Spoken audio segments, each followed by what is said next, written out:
ओम नमः शिवाय। आज मैं बताऊंगी सोमवार की कथा की सामग्री और कथा सुनाऊंगी। देखो, हमने तैयार कर ली है ये सामग्री, फूल और फल। देखो, सोमवार की कथा की है। दीपक, घी का दीपक, गाय के घी का, गुड़ है, हमने गुड़ लिया है। फूल है, ये रोली है तिलक के लिए। ये चंदन है पीला, शंकर भगवान गणेश जी के तिलक के लिए। ये जल का लोटा लिया है हमने। ये प्रसाद है, ये गेहूं है। ये आटे का दीपक है मंदिर में जलाने के लिए पूजा के बाद। ये दुर्वा लिया है गणेश जी के चढ़ाने के लिए। ये लोटा है, इसमें जल है, शहद है, दूध है, दही है, घी है।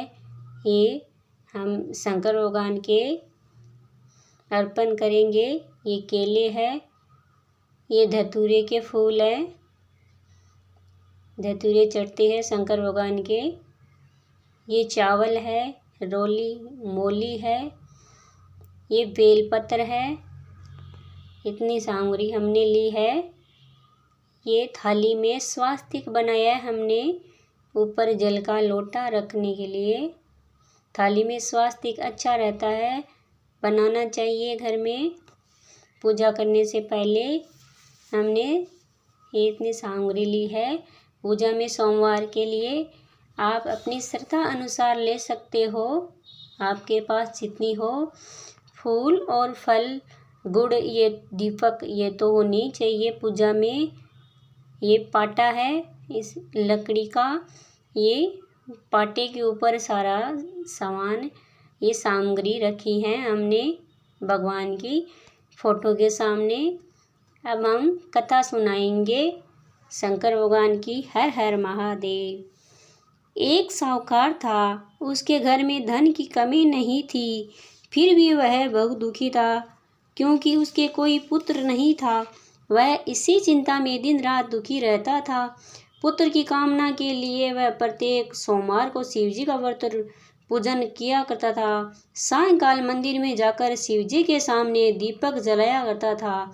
इसके इस भक्ति भाव को देखकर एक समय माता पार्वती ने शिवजी से कहा, महाराज, यह साहूकार आपका अनन्य भक्त है, सदैव आपका व्रत और पूजन बड़ी श्रद्धा से करता है, आपको इसकी मनोकामना पूर्ण करनी चाहिए। शिवजी ने कहा, हे पार्वती, यह संसार क्रम के सिद्ध है। किसान खेत में जैसा बीज बोता है वैसे ही फल काटता है, उसी तरह मनुष्य इस संसार में जैसा कर्म करते हैं वैसा ही फल भोगते हैं। माता पार्वती ने अत्यंत आग्रह से कहा, महाराज, जब यह आपका अनन्य भक्त है, इसको किसी प्रकार का दुख है तो उसको अवश्य दूर करना चाहिए। आप तो सदैव अपने भक्तों पर दयालु होते हैं, उनके दुखों को दूर करते हैं। यदि आप ऐसा नहीं करेंगे तो मनुष्य आपका पूजन तथा व्रत क्यों करेंगे। माता पार्वती का ऐसा आग्रह देख शिवजी कहने लगे, हे पार्वती, इसके कोई पुत्र नहीं है, इसी चिंता में यह अति दुखी रहता है।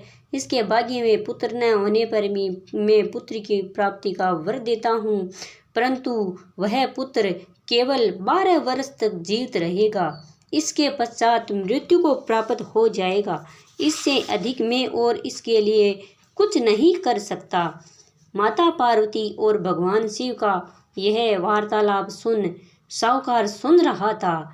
इससे उसको न कुछ प्रसन्नता हुई न ही कुछ दुख हुआ। वह पूर्व की तरह शिवजी का व्रत और पूजन करता रहा। पूर्व की तरह शिवजी का पूजन व्रत करता रहा। कुछ समय बाद साहूकार की स्त्री गर्भवती हुई और 10वें महीने उसके गर्भ से अति सुंदर पुत्र उत्पन्न हुआ। साहूकार के घर में बहुत खुशी मनाई गई, परंतु साहूकार यह जानता था कि उसकी केवल 12 वर्ष की आयु है, इसलिए उसने अधिक प्रसन्नता प्रकट नहीं की, न ही किसी को भेद बताया।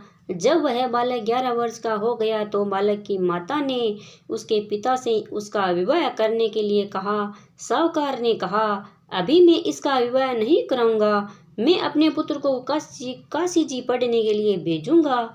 साहूकार ने बालक के मामा को बुलाकर बहुत सा धन देकर कहा, तुम इस बालक को काशी जी पढ़ने के लिए ले जाओ।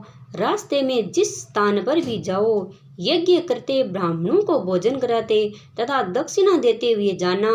दोनों मामा भांजे यज्ञ करते ब्राह्मणों को भोजन कराते तथा दक्षिणा देते हुए काशी जी की ओर चल पड़े।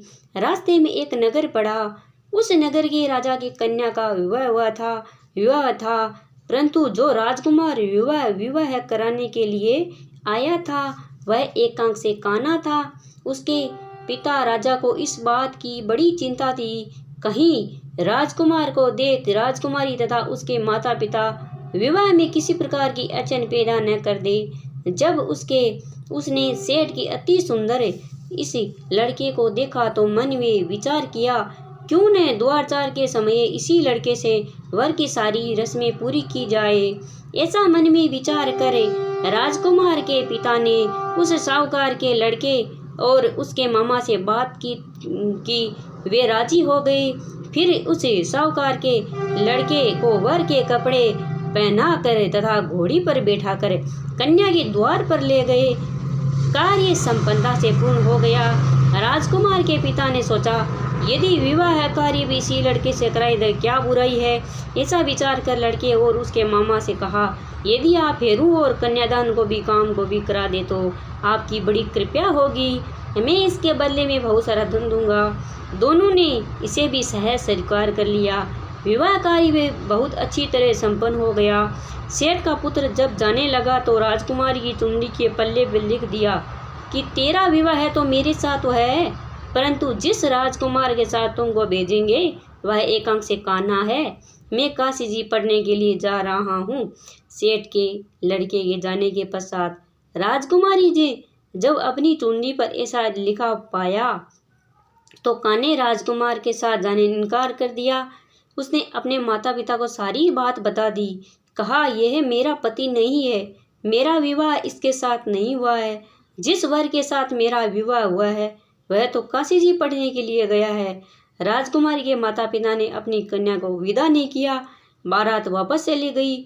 उधर सेठ का लड़का और उसका मामा काशी जी पहुंच गए। वहां जाकर उन्होंने यज्ञ आरंभ कर दिया। लड़के ने पढ़ाना शुरू कर दिया। जिस दिन लड़की आयु 12 साल की हो गई उस दिन मामा ने यज्ञ रचा रखा था। लड़के ने अपने मामा से कहा, मामा जी आज मेरी तबीयत कुछ ठीक नहीं है। मामा ने कहा, अंदर जाकर सो जाओ। लड़का अंदर जाकर सो गया।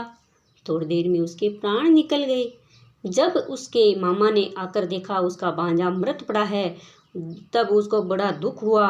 उसने सोचा, अगर मैं अभी रोना पीटना मचा दूंगा तो यज्ञ का कार्य अधूरा रह जाएगा। अतः उसने जल्दी से यज्ञ कार्य समाप्त कर ब्राह्मणों के जाने के बाद रोना पीना शुरू कर दिया। संयोग में उसी समय शिव और पार्वती जी उधर से जा रहे थे। जब उन्होंने जोर जोर से रोने की आवाज़ सुनी थी, जो पार्वती जी कहने लगी, हे महाराज, कोई दुखिया रो रहा है, इष्ट के कष्ट को दूर कीजिए। जब शिव पार्वती जी वहां पहुंचे तो उन्होंने पाया कि वहां एक लड़का मरा पड़ा था। माता पार्वती जी कहने लगी, महाराज, यह तो उसी सेठ का लड़का है जो आपके वरदान से हुआ था। शिवजी महाराज कहने लगे, हे पार्वती, इसकी आयु इतनी सी भोग चुका। तब पार्वती जी ने कहा, हे महाराज, इस बालक को और आयु दो, नहीं तो इसके माता पिता तड़प तड़प कर मर जाएंगे। माता पार्वती जी के बार बार आग्रह करने पर शिवजी ने उसको जीवन वरदान दिया। शिवजी की कृपा से लड़का जीवित हो गया। इसके बाद शिवजी और पार्वती जी कैलाश चले गए। कैलाश पर्वत को चले गए। शिक्षा पूरी होने पर लड़का और उसका मामा उसी प्रकार यज्ञ करते, ब्राह्मणों को भोजन कराते तथा दक्षिणा देते हुए अपनी घर की ओर चल पड़े। रास्ते में उसी नगर में आए जहां उस लड़के का वहां की राजकुमारी से विवाह हुआ था। वहां आकर उन्होंने यज्ञ आरंभ कर दिया। उस लड़के के ससुर वहां के राजा ने उसको पहचान लिया। अपने महल में ले जाकर उसकी बहुत ही आवभगत की। बहुत से दास दासियों सहित आदर पूर्वक लड़की और जमाई को विदा किया। जब वे अपने नगर के निकट आए तो मामा ने कहा, मैं पहले तुम्हारे घर जाकर तुम्हारे माता पिता को खबर कराता हूँ। जब उस लड़के का मामा घर पहुंचा तो उसने देखा लड़के के माता पिता घर की छत पर बैठे थे। उन्होंने यह प्रण कर रखा था, यदि हमारा पुत्र संकट लौट आया तो हम राजी खुशी नीचे आ जाएंगे, न तो छत से कूदकर अपने प्राण खो देंगे। उस लड़के के मामा ने आकर यह समाचार दिया कि आपका पुत्र आ गया है। तब उसको विश्वास नहीं आया। उसके मामा ने शपथ पूर्वक कहा कि आपका पुत्र अपनी पत्नी सा बहुत सारा धन लेकर आया है। तो सेठ प्रसन्नता से भर उठा। सेठ सेनानी आनंद पूर्वक नीचे आए। बाहर आकर उन्होंने अपने पुत्र सा उसकी पत्नी का भरपूर स्वागत किया। सभी प्रसन्नता के साथ रहने लगे। जो कोई भी सोमवार के व्रत को धारण करता है अथवा कथा पढ़ता है, समस्त पढ़ता है या सुनाता है, उसके समस्त सब दुख दूर होकर इसकी समस्त मनोकामनाएं पूर्ण होती है। इस लोक में नाना प्रकार के सुख भोगकर अंत में सदा शिव के लोक को प्राप्त होता है। जय बोलो शंकर भगवान की। आप सुनो तो गणेश जी की भी कथा सुन लेना। अब हम मंदिर में जाकर पूजा करते हैं। कथा के बाद में हम मंदिर में पूजा कर रहे हैं। मंदिर में जाकर शंकर भगवान की ऐसे पूजा कर लेनी है। पूजा के बाद में नंदी महाराज को गुड़ और रोटी, जो हमने कथा सुनी है, गुड़ और रोटी खिला देनी है। इसे हमारा व्रत पूर्ण होगा। आप भी ऐसे व्रत करिए, आप शंकर भगवान आपकी मनोकामना पूर्ण करेगा।